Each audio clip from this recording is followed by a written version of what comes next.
Welcome into the Scene Project Sports Network. I am your host, Bubba Startz. You are here tonight for the first ever episode of 789, the premier baseball show on the planet. I'm joined by my co-host, Big B. What's happening, B?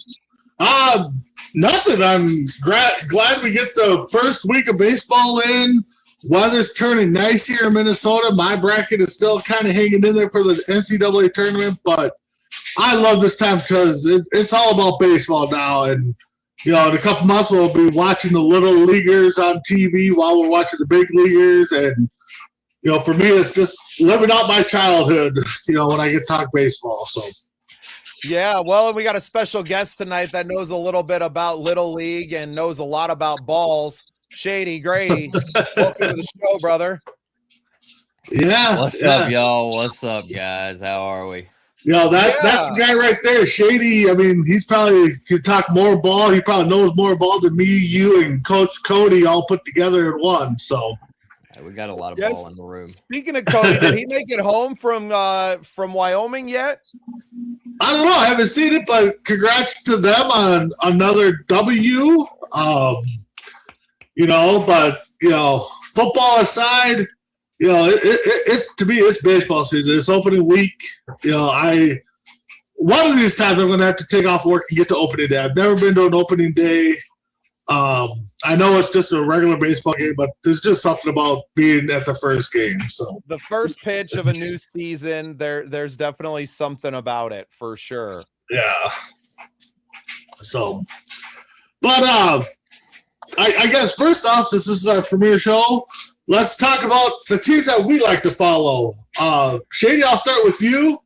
I know you got some connections in Seattle, but I don't know if that's the team you follow. But yeah, no, all right. So repping the Braves. Born and raised down here in the South. So came from North Carolina, but definitely a Braves fan. Some story out of opening night with the Braves. Cannot remember the kid's name, but he hit a walk-off home run on opening night. His mom had passed like 3 months ago. Oh, no. Yeah, but it was his first ever game, rookie night. Hit a walk-off home run for the Bravos. Bravos are hurting right now. Pitching staff, everybody went down. Strider, Schwellenbach. I don't really even know who's pitching for the Braves right now, but they squeaked out a win, so we'll give them a little golf clap.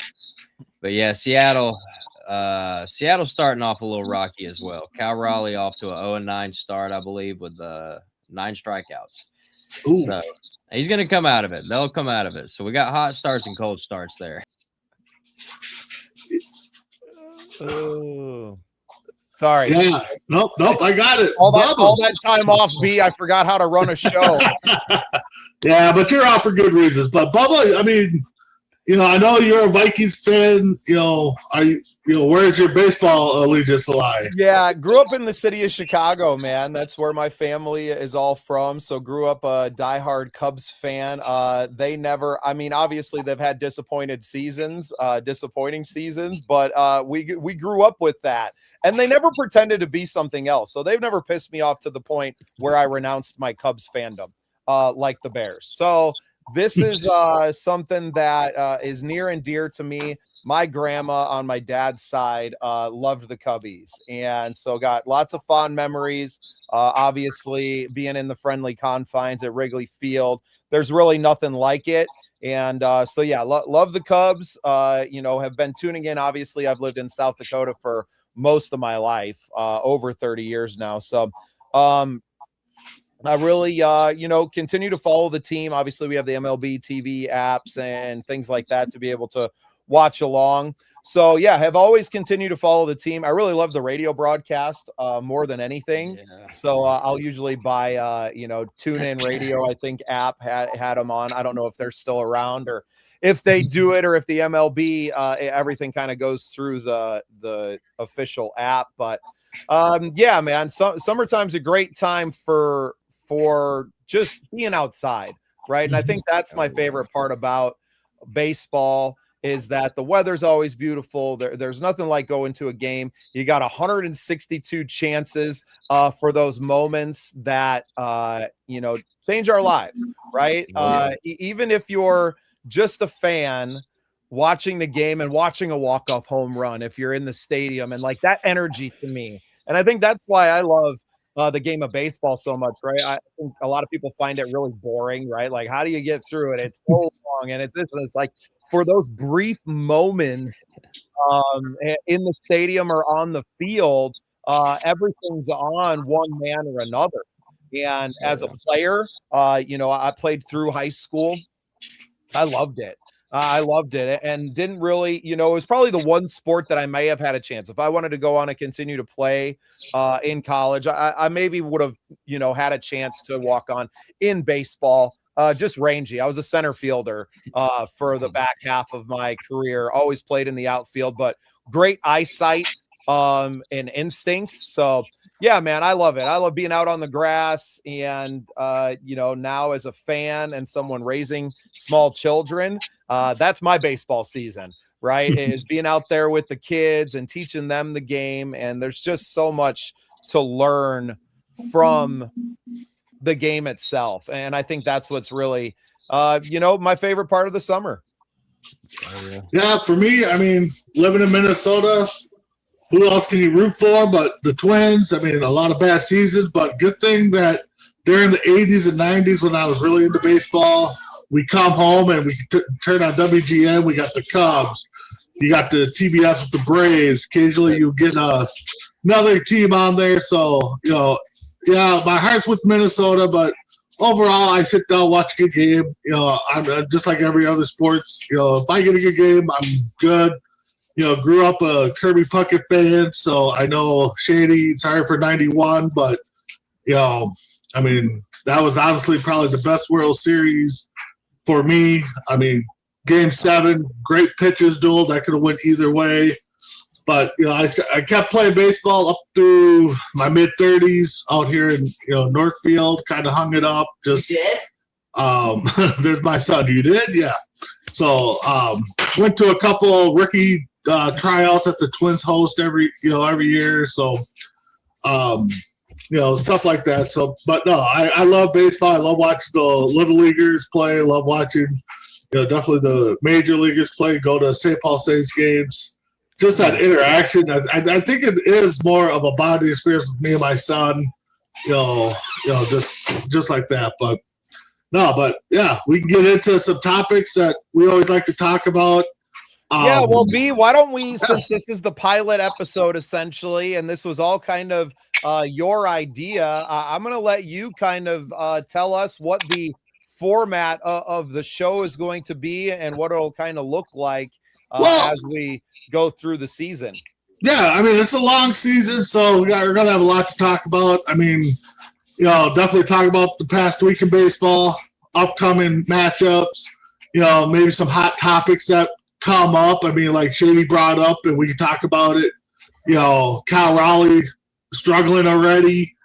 Should have, in my eyes, Shady, you probably agree, should have been MVP last year. I think he got robbed on that, but I mean, outside of that, keep updated on our teams that we like. Keep any moves. Maybe bring out a topic here or there that everybody's always wanted to talk about, because I know I want to get your guys' opinion on a couple topics.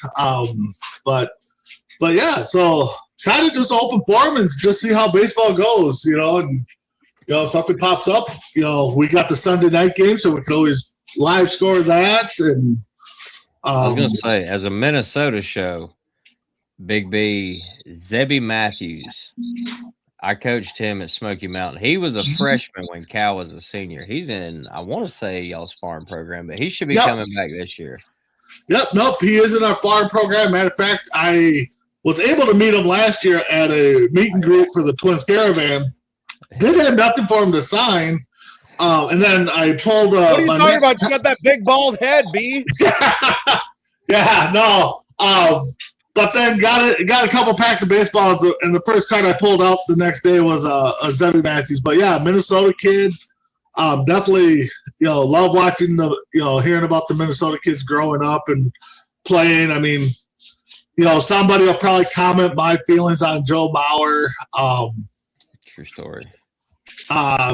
He's got the talent. He had the talent. I just he wasn't the locker room guy I grew up watching.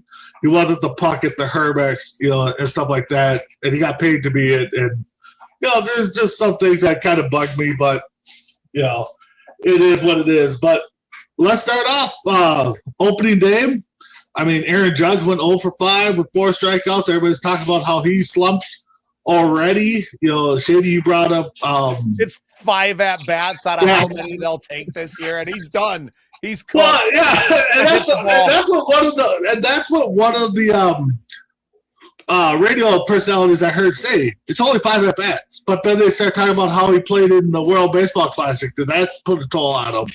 So, I mean, I want to get your guys' thought. I mean, yeah, it's only 5 at bats, but I mean, did the World Baseball Classic kind of put a wear and tear on these guys that are starting off slow? Shady, I'll start with you. Oh, 100%. 100%. As a guy, I'll say this will be an unpopular take, and I'd love it if any professionals want to chime in on this, because I don't know anything at that level.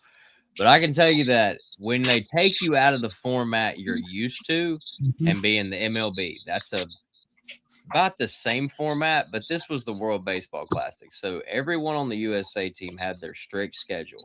You can't do more than this. You can't do less than this. Because you had to be in shape coming in, but you couldn't do too much to where you're injured. Because, look at the Braves.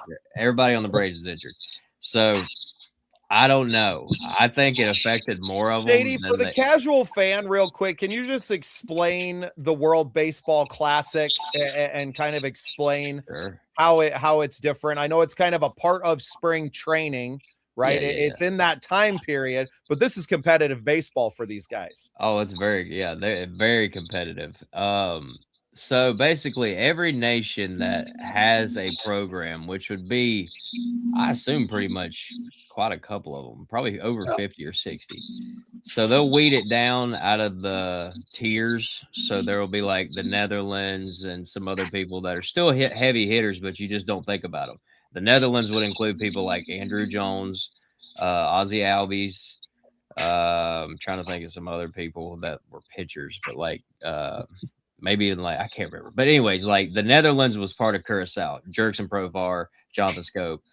But some of these smaller nations that are really tiny will have really good teams like Venezuela and stuff like that. So when they break them up, they're broke up a part of, and you can claim different territories and stuff like that too. Like Austin Wells was playing for the Netherlands or somebody like that. But they'll break it down. And I think that, I don't know how many teams were in it, but I think the format's basically 20 some teams, and then they'll do pool play, and then it'll break down into brackets. Yeah, it's like the Olympics on the side, or soccer playoffs where they start off with all these teams, they play down, and then and then they get the championship game, and which one's a good one? I mean, But where some of these guys have been playing for, a decade, that are now a part of this competitive stretch where you're expected to perform at a high level, the highest of levels in the beginning of the season, where most guys would have a very slow ramp up, right? You're preparing for a 162 game season that lasts 7 months essentially, right? Especially if you're dipping into the playoffs. So you're kind of getting out there and pushing your body like it's at mid-season form, but you're doing it in week 3 of practice. Yeah, with playoff adrenaline. Yep. Yeah, every game matters. I mean, heard all the interviews, and how everybody loves wearing the colors for their country. Some said it means a lot more than aka their team colors, but I think it was Logan Webb. Logan Webb took the mound, and for his entire MLB career, he's never thrown a ball over 98 miles an hour. Yeah, I think he was topping out at 101. Yeah, it's hold on, whoa, buddy. yeah, that adrenaline does get it flowing. But so that's the baseball classic, and I know U.S. didn't win it, but who ended up winning? Venezuela, right? Yeah. Yeah, I know. Acuna and all them. Yeah. So Aaron Judge starts off slow. Kyle Raleigh starting off slow, but Bregman. Bregman hit 2 home runs today. Yeah. Oh, he come around. Yeah, give it up for Alex they Bregman. lost 6-3, but he hit 2 home runs. He's on the Aaron Rodgers like I treatment said, it's so program. early, and especially for teams that are still. I mean, like it's been a really bad winter in New York City, so I don't know if the Yankees were at home starting out their season. No, they started out away all week. Yep. Right. Well, and that's what the Cubs usually do. I was really surprised. And that's what I think a lot of northern teams, Midwest teams should do is start off south unless you have a dome. Because we never know what it's going to be like here. Twins were in Baltimore, right? Yeah, Twins were in Baltimore this week to start off, and then I think they're off tomorrow. No, they play the Royals, so they come back up. So might be a little chilly one up there. So their home opener is this week? Their home opener is let's see here. Let's see. Twin schedule. You think I would know? I think it's on Wednesday, April. What's their stadium like? Their home opener is the 13th against the Red Sox. No, that can't be right. No, Royals, Twins. They open up with the Rays on the 3rd, Friday. Their stadium, it's nice. I mean, it's definitely you can walk around and still see the game as you're walking around. There's not a bad seat in the place. No, it's nice, man. We were on the concourse. We had outfield bleacher seats in the left field power alley right against the bullpen. Yeah. You see the sky. You see downtown from your seats, and I wish they would have put a retractable dome on there or a roof on there because it can get cold up here. But I did go to the second game of the Target Field opener, and it started sprinkling. Nobody moved. Everybody started cheering because they're out there. It's sprinkling. It was a nice day. So, but yeah, it's a nice stadium. Definitely, if you're in town, Shady, we're going to hook up and go catch the game. Yeah, I got dream plans of like a trip to all the cool stadiums. You got to go to Dodgers, got to go to Wrigley. I got to get to Wrigley. That is a bucket list of mine. I used to want to get to KC when they had the waterfalls and stuff. But since they've taken them out and talking about rebuilding, I'm just like, if I get there, I get there. But have y'all heard anything about the Brave Stadium? Do y'all know anything about it? Not the old one. This one, the one true. The new one, no. See, this is what I don't understand because, like, that's why I asked with Minnesota because they used to have the dome, and like my old habit was playing Twitch, so I played baseball on Twitch all the time. I love playing at the Twins' old stadium because the lefty Joe Mauer, Morneau, any of them guys, they put it out there in the seats.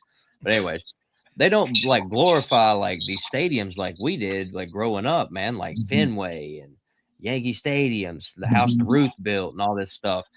Sorry, kids, my Sandlot moment here. But if you go to Truist, they went out to East Cobb. They said Atlanta's getting too packed. I think this is what Ted Turner was thinking. He's just old. He was like, "Oh, it's too packed in Atlanta. Get out of here." He went out to East Cobb and bought so much land and built a circus and put a baseball field in the middle of it. You don't even park at this place. You take trains into this place like it's Disney. Really? Yes, I'm not playing. You have to cross bridges to get into this place. And then when you even if you're really, at the cheapest seat in the house, you're in the outfield, you can zip line back to that said platform. You can zip line across the stadium, across the park, back to your car. No way.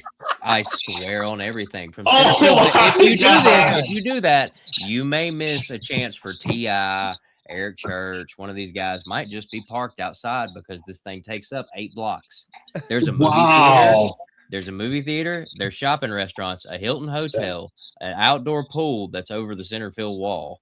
And this is all just behind the stadium. Yeah, they should really add another camera up here that shows this thing. Yeah. Oh, we're gonna have to see if we can find some video on that. But it's Universal I'm looking Studios. it up right now. Yeah, it's Universal Studios. So yeah, they're always had nicknames for stadiums, like you said. The house that Ruth built, Fenway Park, and stuff like that. But sometimes the basic stadiums are just enough. I mean, sometimes they're getting just a little bit too fancy, and it's just going to cost the people more to go. So. I know we're big ball guys, and I know I've talked about it on my other shows with C2C. What's your guys' thoughts on the analytics part of the game, the extra runner and the extra innings? Shady, what's your thoughts? With the extra what and extra innings? The ghost runner on second, they call it, and the analytics plays.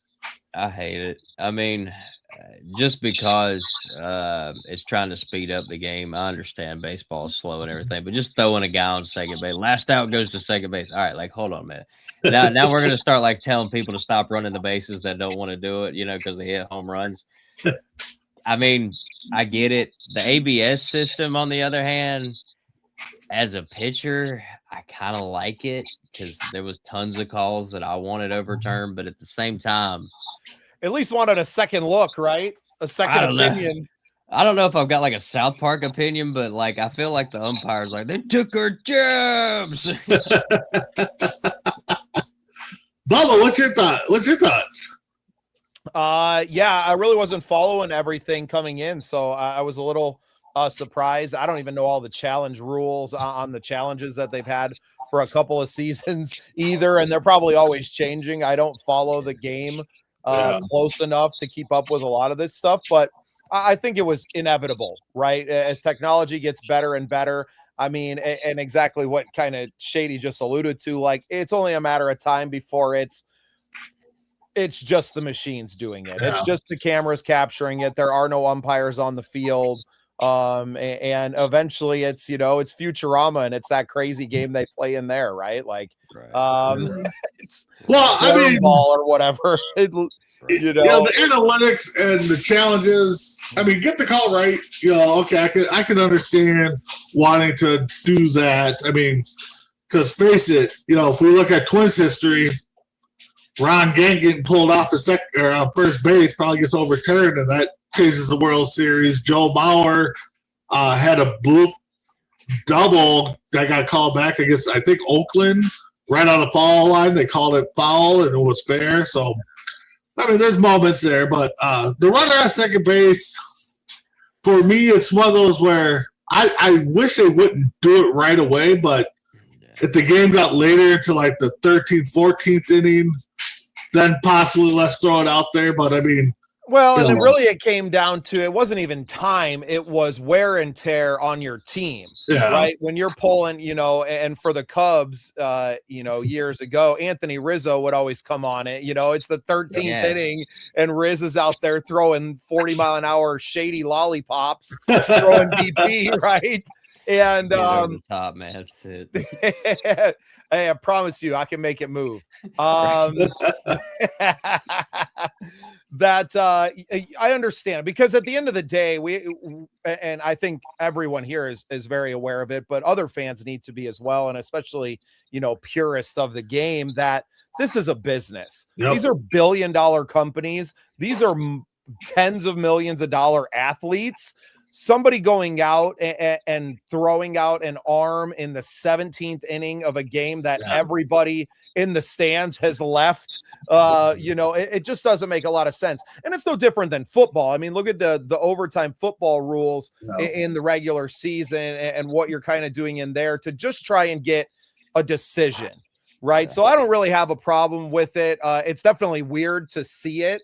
I think like the implementation of it, even as we get more used to it, but 5 more years go by and it's just the way that it's always been, and you don't even realize it. So I feel like things like this they're always a shock to the system when it's brand new, and then everybody gets used to it. And these leagues have gone through enough big changes like this that they're not afraid of those moments, maybe like they were 20 years ago. I mean, there was a time when instant replay wasn't a part of sports at all, right? And that's even hard to like remember. You would get them on the broadcast, but they wouldn't be using them in the game and on the field. So, and that was another thing that people, the challenges and all the things were screaming for. But I think it's made the game more fair in a lot of ways. And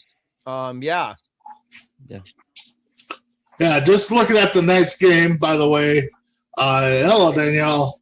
4-0 Seattle, end of 4. So looks like Donovan went deep for a 3-run shot, maybe. Kyle Rowley's 0 for 2, but we're not going to talk about what they're doing because we never talk about it because we won't jinx it. But so moving on, you guys talk about kind of the money aspect of things and changing. And does baseball need a salary cap?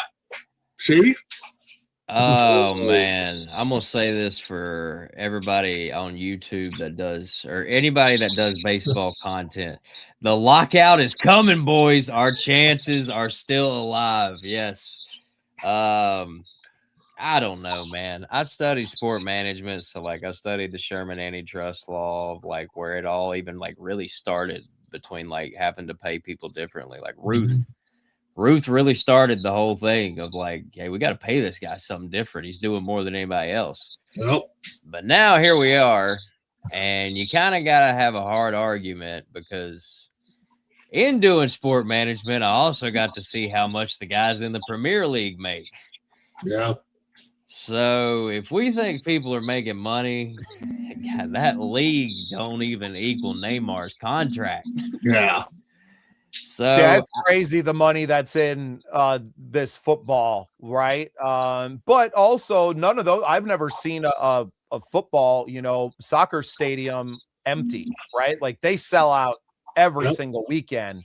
That's the coolest thing I've ever heard. They actually are sold out generationally. If you die, they call your kid. If they don't pick up, they call the next of kin.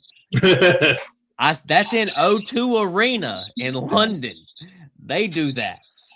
You telling me that Bank of America's doing that? Hey, David Tepper, I'm talking to you. So we were talking about the zip line and so I found a video and I'm going to roll this and shout out to Coy Wire and them, but I want to bring this onto the stage and I got to see it, man. Told you it was real. Oh man, is this the news? With my friend Sarah, and you may say, "What's going on?" I'm strapped in to a zip line, but we got to talk about some of the other things going on here at this stadium. They have games like an amusement park. They have a rock climbing wall. This place is incredible because they have to figure out how to get fans out of their couches and out in front of their 60-inch plasma screen and here to the ballpark. So one of the coolest things, Sarah, this is the first ever and only zip line in a pro sports stadium, and we're about to try it out. I'm with my friend Meredith, and she has challenged me to a race down the zip line. Her grandfather, Ron, is watching at home, so you better bring it, because you know what happens if you lose. And this is the whole outfield wall they're about to go down. We're going to see you in a little bit. Wish me luck, guys. Here we go. In 3, 2, 1, go! All the way down right field. Good stuff, Coy. Makes me a little. Wow. So I grew up close to Sturgis motorcycle rally and famously the Buffalo Chip Campground. And that's what they do, right? It's all bikes, but it's a circus. There's a zip line and there's freaking carnival games and all kinds of crazy stuff. So, but I mean, this is where the stadium experience is going. When you got your kids out there and you're bringing your, young kids, you got to have something to engage all of these people when they're coming out. And obviously that means you get to charge more for your tickets because you're providing an experience, not just the game. I think you're going to see more and more stuff like this. And you really, you are seeing it around it. And I think baseball lends itself to more fun stuff like this more than football because you kind of have to pay attention to football a little bit more, right? Violent.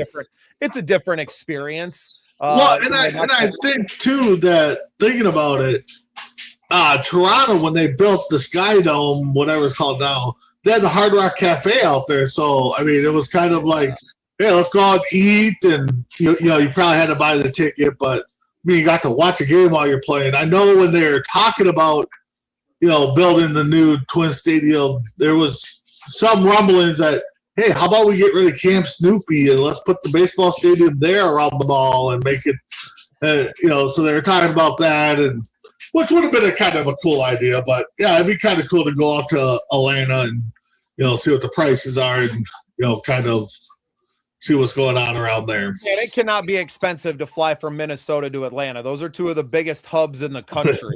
So, and vice versa for you, Shady. So I think we make a couple of games happen this year on the show and everybody getting together. We'll shoot some content in the stadium and to do our own little tours, right? If Bleacher Report can get access, well, so can SPSN. That's right. Yeah, that is right. So another topic that always comes up, especially with people, new people getting around. Barry Bonds, Pete Rose, should they be in the Hall of Fame? Should they not be? Bubba, I'll start with you. What do you think? We are. I think we should juice them all up and see what happens. That's my own personal opinion. Well, the thing is everybody has seen it, and Shady, you could probably 100% agree with this. Everybody said the hardest thing to do is hit a fastball. Yeah. Yeah, so, no matter how big you are. Like you still have the hand-eye coordination. Being a little bit faster definitely helps that. But you're talking about somebody who wasn't using them in the prime of his career. Nope. He was using them to extend the career that he had. I mean, he wasn't in the greatest shape ever. But you're talking about a man who grew up in the league. He'd been playing, right? Wasn't he like 17 when he came into the league too? Yeah, he was pretty young. Yeah. Super young, right? So you talk about someone who's seen more pitches than maybe anybody on the planet up to that point. Well, and look who his godfather is. I mean, right. Bobby Now, was he going to be whacking them out, 100 yards into the bay, without a little help? We'll never know. The world will never know. But and that's what I always say too is where every pitch is a paycheck. And other guys are doing it. That's a tough time, man. That's a tough time to be a ball player when everybody's doing something that's in a gray area. How do you not? And it's a shame. The Pete Rose thing. Get Pete Rose in the damn Hall of Fame. Like that's ridiculous. He's gonna be. Yeah. He's on what's called a probation period. It's got 2 more years, and then he'll be inducted in. And I really wish I'd do those 2 guys' names that sat down with his daughter. I don't know who they are. Those 2 guys are going to hell. Like, who goes and sits down with the guy's daughter after he dies and it's like, hey, listen, now that he's dead, we can let him in the Hall of Fame. Like, that's hard. A 2-year probationary period is probably the best thing for it. That way everybody gets to calm down. I would punch that guy in the head. Yeah. Yeah, it's not fair. Not fair to the man that gave everything. And now you've seen all the betting scandals that have gone on around these other sports leagues since then. And it's atrocious. One of the best that ever played the game. And the thing is, you banned him, but you still use all his footage from the All-Star game, all his, what's that? They still idolize the player. Yeah. Yep. Exactly. To me, if you wanted to put him in as just the all-time hits leader and not say anything about his managerial career, I'm fine with that. And honestly, now that he's passed, I kind of wish the family would just say, no, we don't want to put him in there. Let him. And that's just me. I mean, he does belong in there. I do believe, but I'd back the family 100% if they said, no, we don't want to put him in. You didn't want him in there when he was alive. We don't want him in now, but. Barry Bonds, I think he should be in the Hall of Fame. I think the guy was on a Hall of Fame career before the roids. All it did was make him stronger, make him hit fly balls that were probably warning track power into the seats and home runs, like Bubba said, into the bay. So, and what a show! That's why I say juice them all up, man. Those seasons were electric, man. Sosa and McGuire and dude, those were awesome times, man. That honestly brought baseball back was the Sosa, and that is what really brought baseball back was the Sosa McGuire home run battle. Because every day when they started getting hot, you look at the scoreboard and be like, okay, what did McGuire do? Oh, he didn't do anything. Oh, Sosa hit one, so now he's above him. I mean, it was just a battle back and forth, and so it was definitely something to bring back. And I mean, Shady, I know you said it, and Bubba, we probably are thinking the same thing. With the lockout, what's going to bring baseball back next time? I mean, what are they going to do? The juice. That's what I'm telling you, man. Let them all. You got me dragging one down. Barry Bonds. Should Barry Bonds? Yes, he's got to be. He's got to be. I mean, not only, I mean, Pete Rose is probably arguably the greatest player ever. Mickey Mantle, y'all can all throw that out there and everything. But that was kind of the argument with Cal Raleigh almost winning the MVP last year. Yep. Is the fact that he got to 60. So Yep. I've seen all this in person. I haven't seen Barry Bonds in person hit the ball in the bay. I would really pay to go back in time, but that time machine ain't here. I've seen Sammy, I've seen Mark, and I've seen other people, and I've trained with Alan Thomas, who is the strength and conditioning coach with the White Sox. Can't teach it. Can't teach it. I've seen some of the greatest athletes. I played against Madison. I coached Cal. I've never seen what Barry Bonds was doing, and I don't know. Go to ends of the earth, and I guarantee you won't find it. Yeah. If you want to punish it, I don't understand. That's like put that guy or anybody that doesn't want Barry Bonds in the Hall of Fame, anybody that expelled Simone Biles from the Olympics, all y'all just need to get on an island. Because it don't make no sense. You can't make rules about stuff that other people can do. It's not fair. It's not their fault that they're special. No, I totally agree. I mean, they definitely need to get in. I mean, Barry Bonds to me, Barry Bonds was a student of the game. I mean, he, watching some documentaries, some interviews that he's, been floating around on the internet.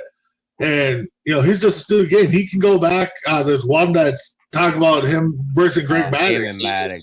And he could talk every pitch by pitch on what he was thinking. And, Maddux does the same thing. I mean, got a real story for you. All right.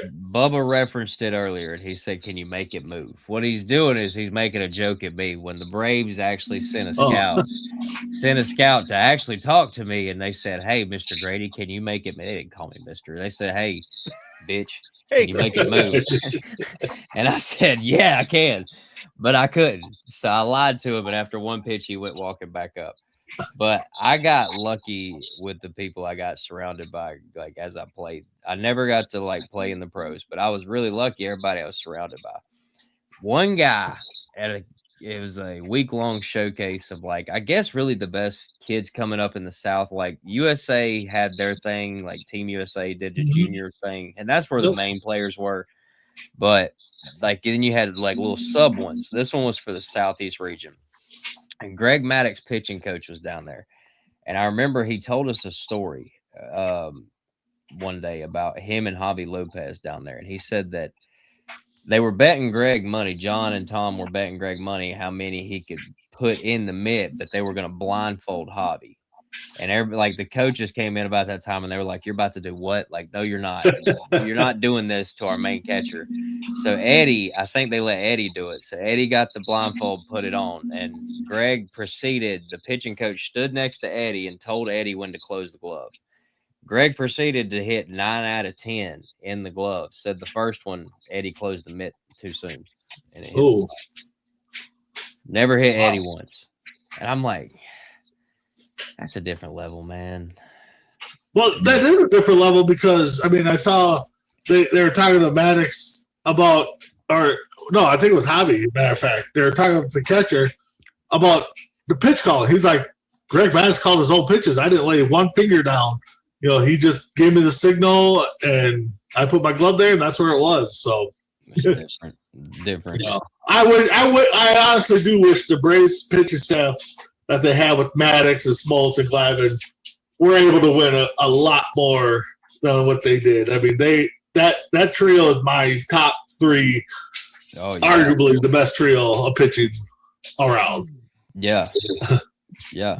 Well, those teams, man, but it just shows you how difficult the baseball season is, which really makes it one of the greatest professional sports that we have, to stay locked in mentally for 162 games and to go out there and to give everything. And then that's just to get into the playoffs and have to go and play under that pressure. Stadiums full of people. And like I said at the top of the show, that it comes down to one man against another man and maybe another one in the field making a play. Like, I love that. Yes, it's a team sport, but it takes exceptional individual talent to bring it all together. So it just shows you, you know, how great the game is. Well, yeah, I mean, it's a team sport, but yet it's still kind of one-on-one because you got a pitcher and the batter, and pitcher's trying to get the batter out. The batter's trying to, you know, do what he can to help his team get some runs, get on base, and stuff like that. So, yeah, it's a combination of one-on-one plus the ability of a team aspect because, you know, so. I forgot we hadn't said anything about Paul Skeens yet. We can't be a baseball show and not talk about poor Paul Skeens. What do y'all think is going to happen with the entire season? Did y'all see the first outing he had? Two and a third innings and 4 or 5 runs. ERA 6.7. I don't even know if he made it that long. No, he did. Because I had a buddy text me, goes, "Oh, Paul Skeens got shelled." I'm just like, "What?" And yeah. He didn't really get shelled, but O'Neal definitely did not help him. Yeah. They're saying, everybody's saying that O'Neal dropped a couple easy ones. Yeah, he went 2/3, 4 hits, 5 runs, 2 walks, a strikeout, 37 pitches, and a 6.5 ERA. Bubba, you could talk 67. Yeah, they look pretty easy, but you know, again, Pittsburgh, or did he get traded last year? No, he's still in Pittsburgh. Well, yeah, that's his problem. Didn't get him any help either. Yeah, that's his problem. Plays for a terrible organization. Yeah. And again, honestly, money they did right talks by him. 35. You could have left him in there, but why? No, they got him. Why? Well, why would you leave your best player, the only guy that's selling tickets, and leave him out there to do it? Right, he'll be fine, man. Guy's a great pitcher. Well, and that's why I talk about analytics, because you know, in the 80s or 70s, 90s, you know, your starter had to go 6-7 innings before you got to the bullpen. Now it's, can we get it through 5? You know, the guy's throwing a 1-hitter through 5 has 70 pitches. We need to pull them, and it's just like, God, let him go. Let him, you know, let's take the rope off and just let this guy go. I mean, the Twins did that the opening day. Ryan, I think, pitched 5 1/3, couple hits, had a shutout going, looking fine, and you know, and then of course they pull him, and you know, and it all fell apart. Yeah. Well, you know, I think there's 2 things, especially early in the season. You have I get the early in the season talk, but again, they're professionals. Let them, you know. I mean, preseason, you know, it used to be, the first couple games, the pitcher threw an inning, the hitters all got 1 at bat. Now it's like that through the whole preseason. I don't think anybody, I mean, you might get a pitcher to pitch a couple innings, but, you know, everybody's taking like 1 at bat here and there throughout the game. And, you know, it's not like how it used to be. I mean, everything changes. Yeah, I'll agree. Like, I don't know, like 50%.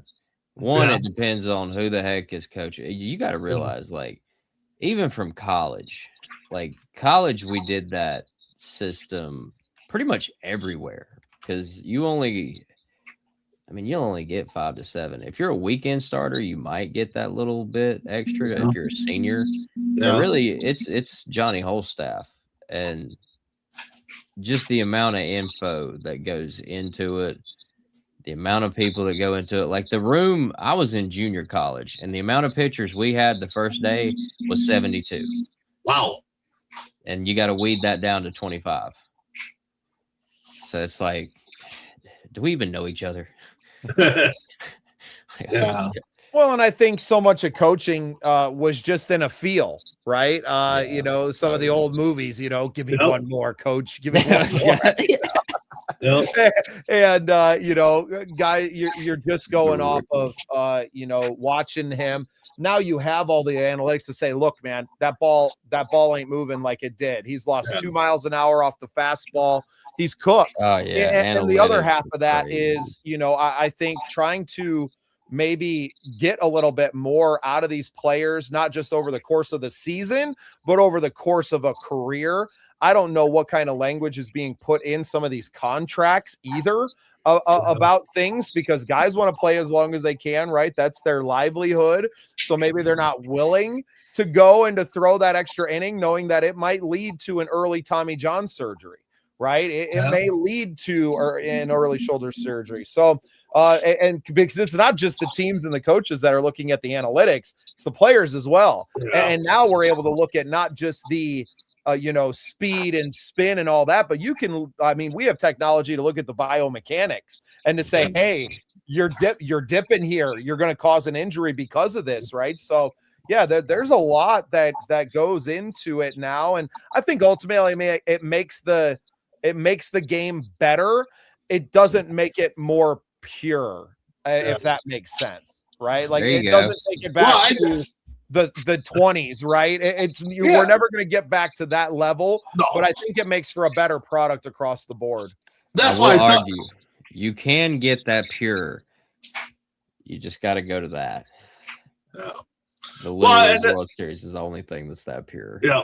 And the thing is that's why the 7 no-hitters, Noah Ryan through all the complete games. I mean, those records aren't going to be broken. No. And I got to say, I might not be a big Dodgers fan like I was in the 80s with Hershiser and Venezuela and all that. But Yonemoto, when he came and said that, I'm pitching in the World Series if needed, he was ready to go, and they brought him in. I mean, he's a psycho. Yeah, I got to say, give him respect. And go back to, Jack Morris, Game 7. You knew he wasn't coming out anytime soon with how close that game was. The talent level across the board is leaps and bounds better than the years past. I don't know that you have the standout players are better, but the floor has been raised to such an exorbitant a level than it was even in, I would say, the 80s. I mean, how many of these guys were ripping darts like Grady and slamming a beer in the dugout, coming back out, maybe a little, and back on the field, like, right? Come on. We've all seen the dance at this point and what the Bulls were doing before Jordan got there. So, I mean, I think some of these activities are pretty ubiquitous. Oh, yeah. I mean, it's definitely changed the game. Still the same game. I mean, the players definitely are a lot better. This is probably the one sport where I would probably take current players over old school players in a 7-game series, because they're just bigger and better. It'd be tough. No, I mean, I'm with you. I want the new players too, but both of y'all guys have said it. But Big B, you said it first, but I'm gonna say it differently. Hitting and pitching. Hitting is all about timing. Pitching is about messing up that timing. Yep. And you just said it with the other one. Like, really, it all comes down to that, and I can't remember really where I was going with that. I was too busy trying to light that cigarette. Sorry about that. It is. I mean, hitting they're all about timing, and everybody says it. His timing's a little off this week, and that's why they probably take a little break here, a couple of days, just to get back in there. And pitching is there to, definitely mess up the time, because if somebody's got a good curveball, good sinker, good knuckleball, and starts throwing fastballs, I mean, and then throws that off-speed stuff, I mean, we've seen hitters look really ridiculous on some bad swings. Well, they've just been – that's what I was going to say. They've been cutting down the mistakes. Baseball is a game of mistakes. 3 out of 10, you're a Hall of Famer. So the less mistakes you make, and they've been figuring out backspin and all this. They're looking at analytics completely different. So look for some raw-based Dominican who goes really hard. Netherlands, Venezuelan, Puerto Rico, dominate. Come out of nowhere in the next guys coming over from Japan and stuff every year. Those guys are super strict. Yeah. Trust me. Japan does not play around. From 12 years old, no family. No, you don't get to see your family. Did you win or lose? You lost. No family this week. Well, we saw it in Mr. Baseball, how strict they were and stuff like that. It probably got worse. I mean, I'm telling you. But yeah, B, any special segments for the show or plans for stuff like that? Obviously, we'll touch on standings as we get further into the season. I don't think any of it matters right now. I know the Cubs lost their first series of the year to the Nationals. They're 1-2, but in 162 game season, meh. Yeah. So I mean, everybody's you got the Dodgers, the Brewers, the Marlins, Yankees, and Toronto all battling for an unbeatable season right now, standing 3-0. I know a lot of Yankee fans think that's going to happen, but it's not. But yeah. No. Maybe next week we give our little, year predictions after we see the baseball a little bit. I mean, even money. I mean, everybody's probably saying the Dodgers are going to do it because all they did was reload, and stuff like that. Yankees, so maybe we. My prediction is we don't make it through the season. That's why players go on strike. There we go. Dude, if that happens, man, if that happens, they're going to have to really think about something to really get the baseball fans back. I was gonna say I'll make a prediction. All right, go ahead. I'll make a prediction for Gold Glove. Okay. We're going with Alek Thomas, Arizona Diamondbacks. He's getting the start this year. I bet he wins a Gold Glove in his first year. Ooh, that'd be something. I would love some. We'll get some betting in here. B, you work at a casino, don't you? I do, but we do not have legal betting. Oh, you're like the only casino on the planet right now. Every casino around Minnesota has legalized betting. No, where I work at, we have a plan in place. Once that sucker goes live and we can bet it, it'll probably be in our casino the next day. So perfect. Have the marketing team get a hold of me. Okay. Shady bets. I'm telling you, we already got the segments built. Yeah. I'm excited. This was, our opening day for 7-8-9. Can't wait to see what the other, handful of weeks goes, where the show goes and who we can have on. I mean, Shady, always welcome. I know, we'll be reaching out to a lot of other people to try to get them on. So, yeah. I mean, just an excuse to talk ball. That's all it is. We're not going to get too specific with the teams. Obviously, we'll talk about, top stories in the MLB. We're going to cover a little bit of our 3 favorite teams. Shady, if you're going to be in all the time, obviously, we're going to talk Braves. We're going to talk Cubs. We're going to talk Twins and things that are going on with those teams. And I think just having an excuse to talk ball every week for me is really a blessing. It gives me a reason to kind of tune into the MLB during the entire season. We don't get a lot of games out here. I don't pay for ESPN or any of those things really. So, but I follow along enough to stay in it. And really, I mean, things don't start heating up until July. So yeah, July around the All-Star break, boys, just wait till you see how I use this new show to get us in these stadiums and get some special treatment. So that's all I'm saying. I'm all on the board. Creator of the year for a reason. Cannot wait to get this show out there.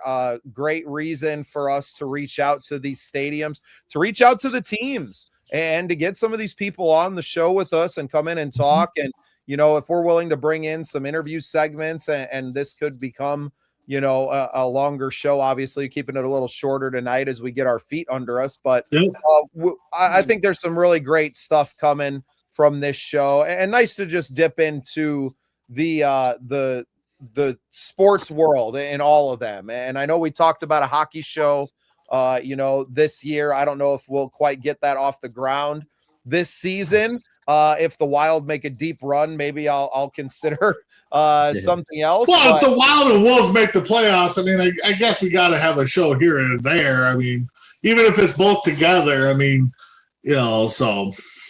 Yeah, we'll figure something out. We're just getting our feet wet here. Shady, appreciate you tuning in with us, man. Always a pleasure.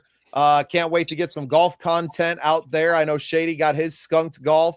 Hey, thank y'all. Yeah, the great people, man. And you know what?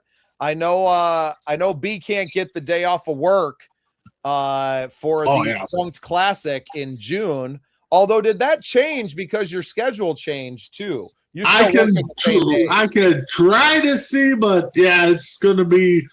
No, it's not, because we have a big concert that weekend. We have Rock the Island, so we got a lot of rock bands coming in. Buck Cherry's headlining, I think. So a 2-day event. So yeah, I will Brady, not. I'm going to pick you up in Minneapolis. We're going to hit the concert, and then we're going to drive through the night to get to the Skunk Classic. And well, you can just pick up Cody, and he'll do all the driving. So I mean, I like where your head's at, B. Me and Shady can pop in the back and do what kids do in the back of the bus. Pass out. yeah, no kidding. Yeah.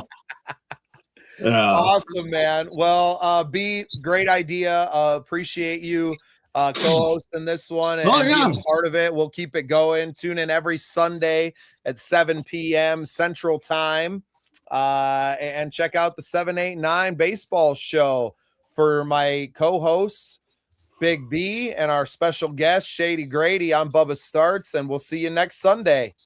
See you guys. Have a good one.